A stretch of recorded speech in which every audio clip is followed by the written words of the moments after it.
Ya, selamat pagi teman-teman semuanya. Selamat pagi juga kepada Prof. Selamat. Perkenalkan, nama saya Brilian Aditya Pradana dengan NIM 23F10015. Di sini saya akan menjelaskan tugas UTS atau ujian tengah semester saya mengenai topik keempat, yaitu mengenai hybrid vehicle. Nah, seperti yang teman-teman ketahui, hybrid vehicle atau mobil hybrid adalah jenis mobil yang tidak hanya menggunakan motor listrik atau full listrik seperti itu teman-teman, dan juga tidak cuman full menggunakan pembakaran dalam atau internal combustion engine tadi. Nah, saya akan menjelaskan mengenai hybrid vehicle ini mulai dari jenis-jenisnya. Jenis-jenis hybrid vehicle itu ada 6, apa saja nanti kita akan bahas. Cara kerjanya seperti apa, dan juga komponen-komponen atau perlengkapan apa saja yang dibutuhkan untuk mendukung mobil ini bisa disebut sebagai mobil hybrid gitu. Nah, kita langsung saja masuk ke PowerPoint ya. The explanation of hybrid vehicle. Lalu kita akan masuk ke pengenalan. Nah, apa itu mobil hybrid? Mobil hybrid adalah kendaraan yang menggunakan dua sumber tenaga untuk menggerakkan kendaraan. Nah, biasanya mesin pembakaran dalam atau internal combustion engine tadi yang sudah saya ucapkan, biasanya yaitu menggunakan bahan bakar bensin atau diesel. Tapi untuk beberapa tahun terakhir, rata-rata mobil hybrid yang menggunakan diesel sudah digantikan dengan bensin. Lalu yang kedua yaitu motor listrik yang dapat menggerakkan yang mendapat energi dari baterai. Nah, tujuan utama dari sistem hybrid adalah meningkatkan efisiensi bahan bakar, menurunkan emisi dan tetap memberi performa yang baik. Nah, pada kondisi tertentu, mobil hybrid ini juga dapat bergerak hanya dengan motor listrik, hanya mesin bensin atau keduanya secara bersamaan. Nah, nanti saya akan juga jelaskan beberapa kondisi yang eh, memicu pergerakan mobil ini seperti apa. Next, kita akan membahas tentang jenis-jenisnya. Nah, yang pertama adalah hybrid seri atau series hybrid. Nah, series hybrid ini pada sistem ini mesin bensin tidak langsung menggerakkan roda. Nah, cara kerjanya adalah mesin bensin memutar generator, generator menghasilkan listrik, listrik dipakai untuk mengisi baterai, memberi daya ke motor listrik, dan motor listriklah yang memutar roda.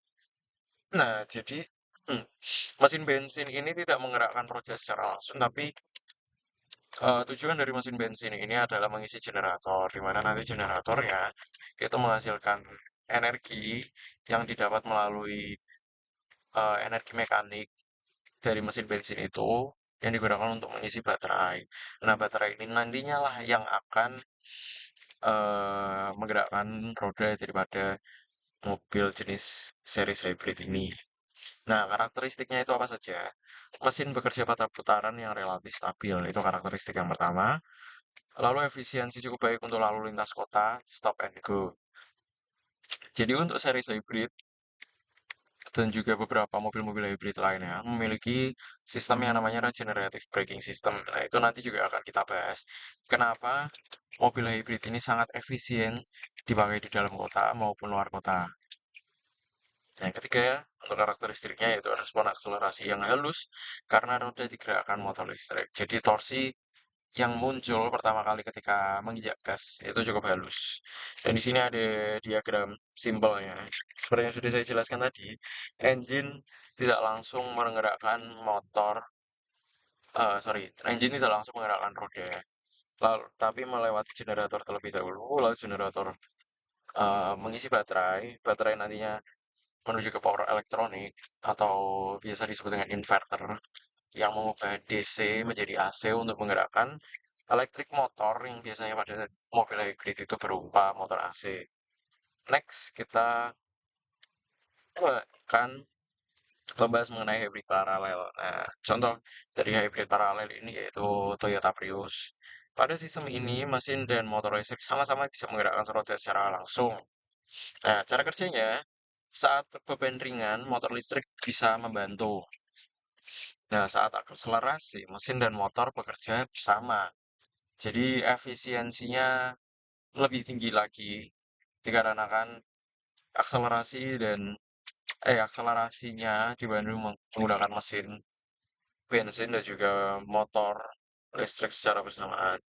Nah, saat cruising itu adalah ketika saat perjalanan jauh, ketika di tol dengan kecepatan yang stabil, itu bisa kita sebut dengan cruising. Nah, mesin biasanya menjadi tenaga utama. Nah, ini akan sangat lebih efisien lagi dikarenakan dioper eh, sumber dari tenaganya dioper menjadi tenaga utama. Nah, karakteristiknya itu seperti apa?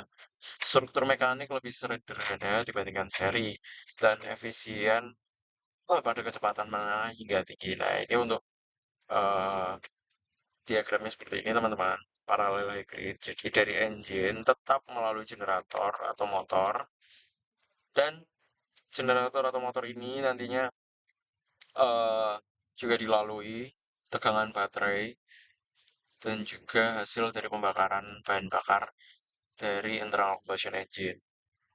Ini menuju modified transmission yang biasanya itu menggunakan planetary gear set untuk mobil-mobil jenis hybrid ya teman-teman. Lalu barulah nantinya tenaga tersebut digunakan untuk menggerakkan roda. Next, yang ketiga ada hybrid seri paralel. Nah, ini biasanya menggunakan atau biasa disebut power split hybrid. Nah, ini adalah kombinasi dari dua sistem sebelumnya. Jadi kombinasi dari seri dan paralel. Nah, cara kerjanya, mesin dapat langsung menggerakkan roda dan juga dapat langsung memutar generator. Nah, cara kerja juga yang kedua yaitu motor listrik juga dapat menggerakkan. eh, Dan sistem kontrol memilih mode kerja paling efisien sesuai kondisi kendaraan. Jadi teman-teman, jika teman-teman pernah melihat atau menaiki mobil yang memiliki beberapa mode, seperti mode sport, mode cruising, mode eh, inner city, mode city, dan sebagainya. Nah, ini adalah jenis power split hybrid. Jadi, kondisi mesin atau pembakaran mesin atau eh, cara kerja mesin ditentukan dari mode-mode yang kita inginkan sesuai dengan kondisi jalan. Nah, karakteristiknya mobil ini sangat fleksibel. Yang saya maksud fleksibel ya, seperti yang saya jelaskan tadi, tergantung daripada kondisi jalanan dan juga sangat efisien pada banyak kondisi operasi dan banyak dipakai untuk mobil hybrid modern. Nah, ini untuk jenis mesinnya. Power split hybrid itu seperti ini, teman-teman. Next, kita akan membahas mengenai mild hybrid atau MHEV. MHEV. Nah, pada mild hybrid, motor listrik tidak menggerakkan mobil secara penuh. Nah, fungsinya motor listrik pada mild hybrid ini adalah membantu akselerasi atau juga start-stop mesin dan mengambil energi saat pengereman. Nah, mengambil energi saat pengereman ini yang saya maksud adalah tadi ya teman-teman, regenerative braking system. Nah, nanti kita akan bahas. Nah, karakteristik daripada mild hybrid ini adalah baterai lebih kecil, Hmm, sistem lebih ringan dan biaya lebih rendah. Nah, ini untuk penggambaran diagram dalamnya seperti ini, teman-teman. Jadi, motor listrik yang ada pada mild hybrid hanya digunakan untuk mendorong akselerasi atau mendukung akselerasi mobil-mobil mild hybrid. Dan juga ketika start atau stop mesin. Jadi, cukup menghemat bahan bakar fosil seperti itu. Lalu next ada full hybrid. Nah, contoh full hybrid ini adalah ada pada BMW 330e. Nah, full hybrid ini atau HEV. Nah, pada full hybrid, sistem penggerak dapat dipilih. Nah, ini juga sama seperti power split hybrid tadi, yang dapat memilih-milih mode di mana kita bisa menentukan sesuai dengan kondisi jalan itu. Nah, mobil dapat berjalan menggunakan mesin saja, atau motor listrik saja, atau bahkan kombinasi daripada keduanya. Nah, biasanya full hybrid ini adalah jenis mobil yang paling sering laku di pasaran ya teman-teman, dikarenakan efisiensi bahan bakar dan juga fleksibilitas daripada mobil ini. Nah, karakteristiknya adalah mobil ini jauh lebih hemat daripada hybrid-hybrid lainnya dan juga dapat berjalan motor listrik pada kecepatan rendah. Gitu. Next, yang terakhir adalah plug-in hybrid atau PHEV. Nah, mirip full hybrid, tetapi baterainya lebih besar dan bisa diisi dari sumber listrik internal. Nah, contohnya adalah Volvo XC90. Nah, karakteristik daripada plug-in hybrid ini adalah jarak tempuh modul listrik yang lebih jauh, cocok untuk perjalanan harian pendek. Dan kekurangannya adalah bobot lebih berat dan juga harga lebih mahal. Karena baterai yang lebih besar, jadi bobotnya tentunya akan lebih berat dikarenakan jumlah fuel cell baterai yang lebih banyak daripada hybrid-hybrid lainnya.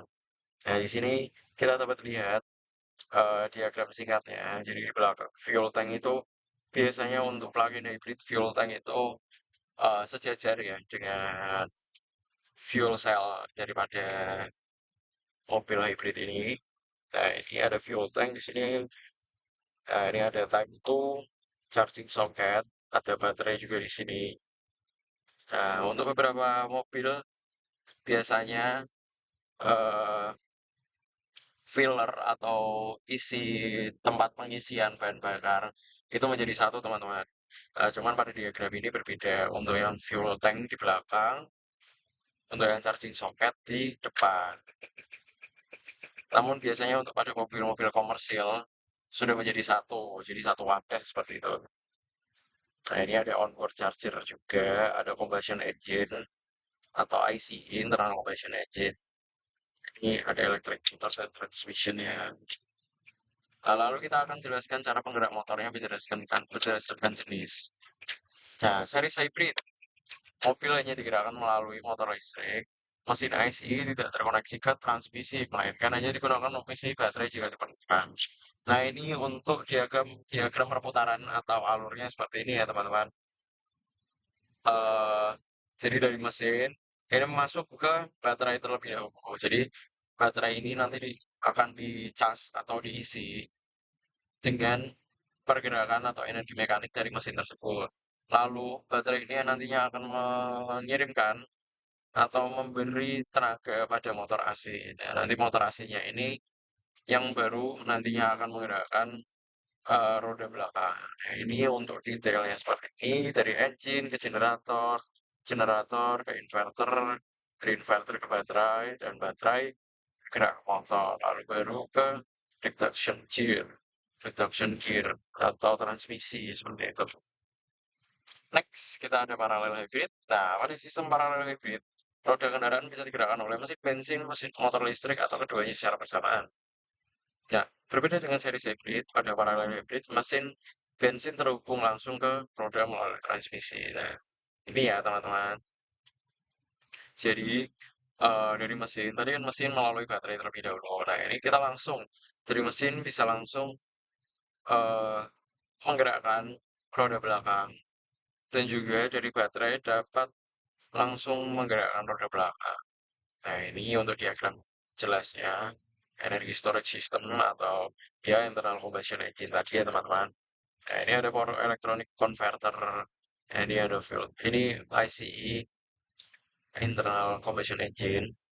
Nah, ini ada energy storage system atau baterainya lah. Nah, ini ada fuel tank mengarah ke ICE, lalu ke mechanical coupling atau transmisinya. Next, series parallel hybrid atau yang bisa kita sebut dengan power split hybrid. Sistem ini secara otomatis mengatur kapan menggunakan mesin bensin, motor listrik, atau keduanya agar kendaraan lebih hemat bahan bakar, tetap bertenaga dan efisien. Nah, eh, jadi kita tidak perlu menentukan atau mengganti mode secara manual. Series parallel hybrid di sini akan secara otomatis mengganti kapan menggunakan mesin bensin, motor listrik, atau keduanya.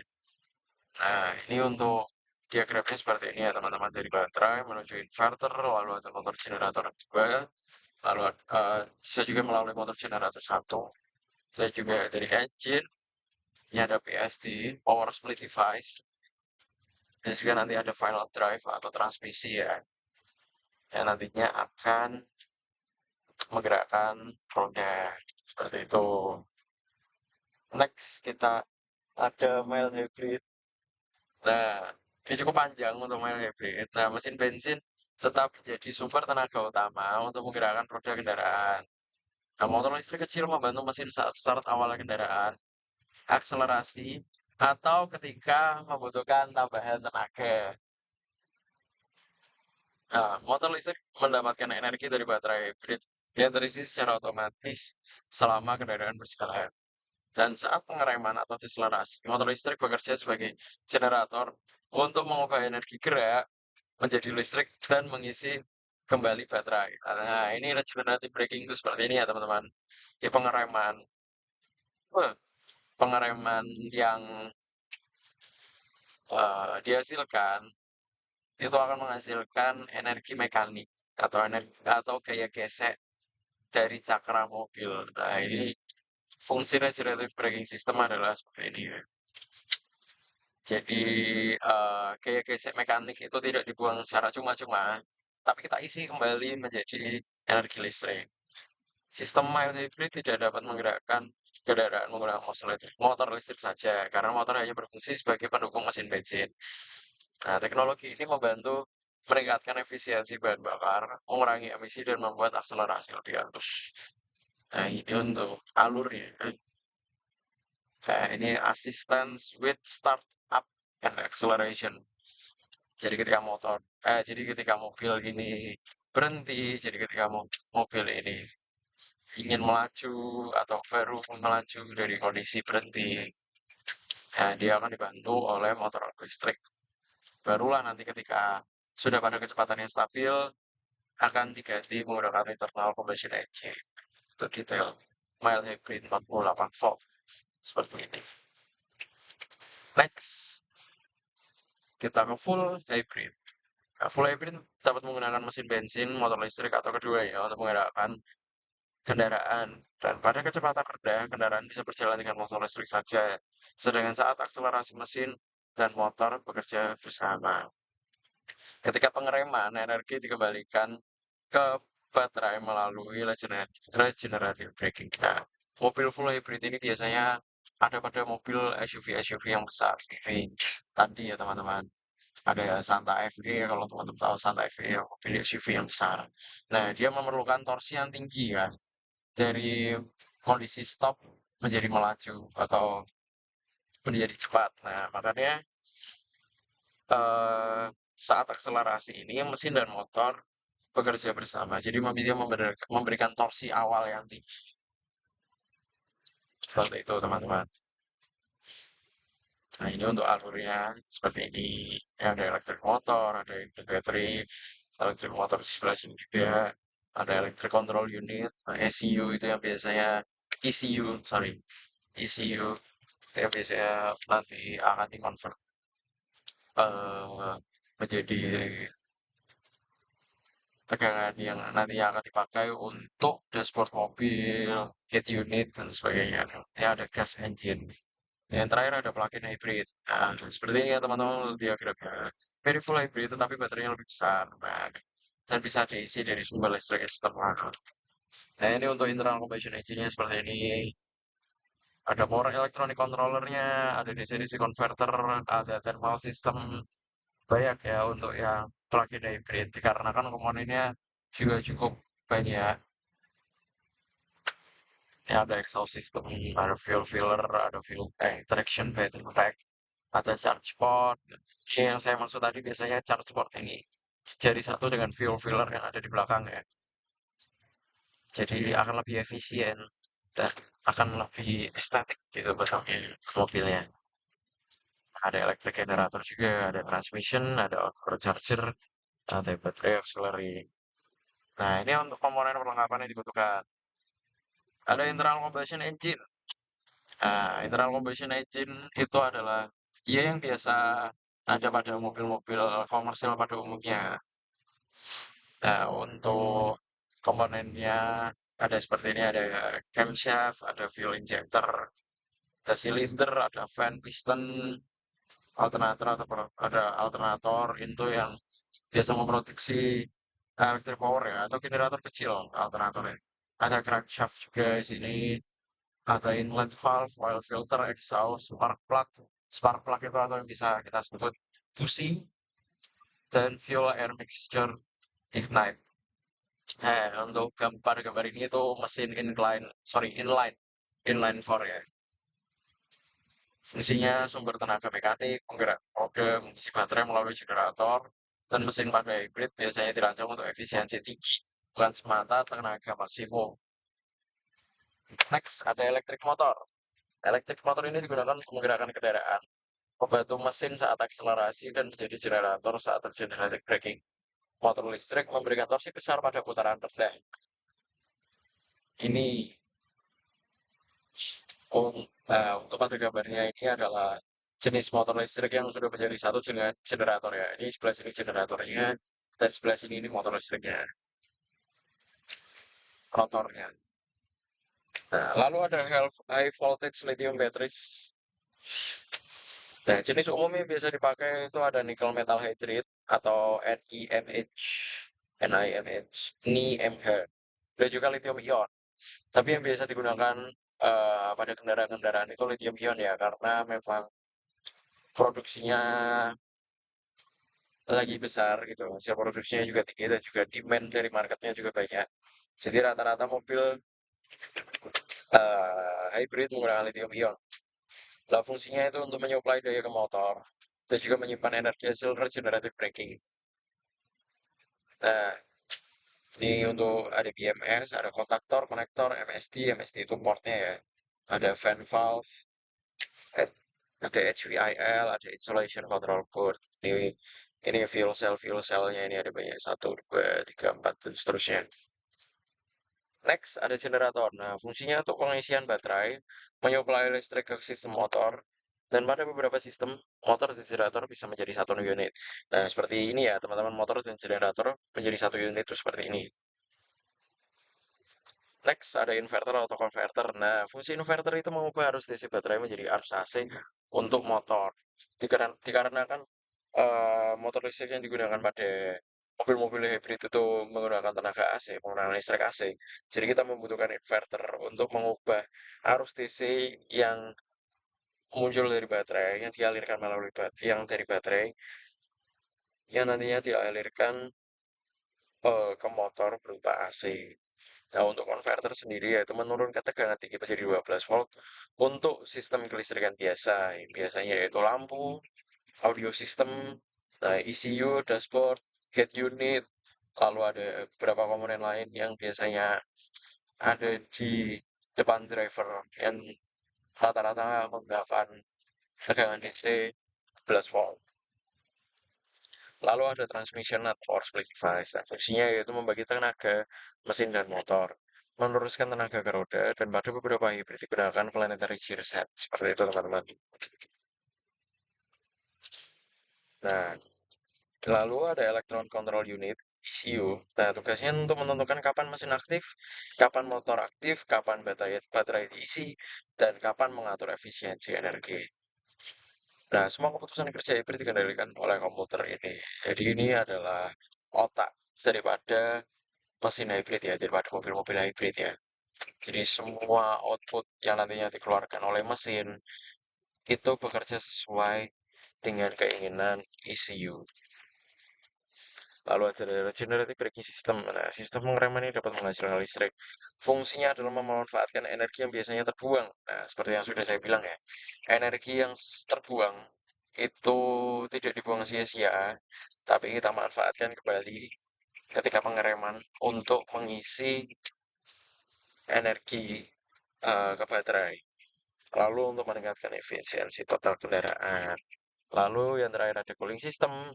Fungsinya untuk menjaga suhu kerja optimal, memperpanjang umur komponen, dan pendingin dapat berupa pendingin udara atau pendingin cairan. Pendingin udara biasanya menggunakan fan seperti ini, ada radiatornya.